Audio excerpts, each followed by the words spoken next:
Hi అండి, నమస్తే. జనం దృష్టిలో మంచి చేసేవాడు ఎప్పుడూ చెడ్డోడే, చెడు చెప్పినవాడు ఎప్పుడూ మంచోడే.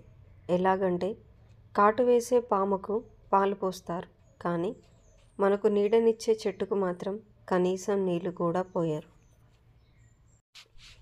కొన్ని పరిచయాలు అనుకోని వరాలు, కొన్ని స్నేహాలు మర్చిపోలేని జ్ఞాపకాలు, కొన్ని బంధాలు ఊహించని సంతోషాలు, కొన్ని బాధలు మర్చిపోలేని తీపి గుర్తులు.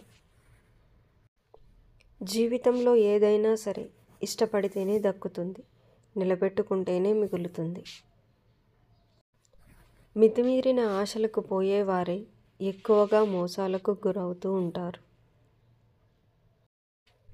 కొన్ని సందర్భాలలో నీ నిర్లక్ష్యం నీ శత్రువు కంటే నీకే ఎక్కువ నష్టాన్ని కలిగిస్తుంది.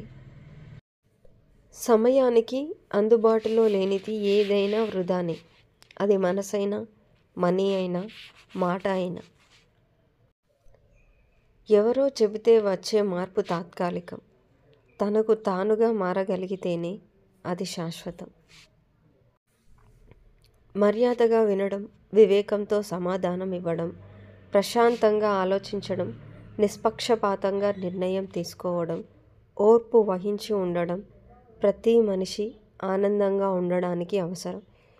వీటిలో దేన్ని కోల్పోయినా మనమే కాక మన ఇంట్లో వాళ్ళు కూడా ఆనందాన్ని కోల్పోవాల్సి వస్తుంది. మనసు బాగోలేదని చెబితే ఓదార్చడానికి కొందరైనా రావచ్చు ఏమో, కానీ ఆర్థికంగా బాగోలేదని చెప్పి చూడు, చాలా వరకు మీకు దూరంగానే ఉంటారు. థ్యాంక్ యూ ఫర్ వాచింగ్ అండి. ఈ వీడియో మీకు నచ్చినట్లయితే ప్లీజ్ అండి లైక్ and subscribe.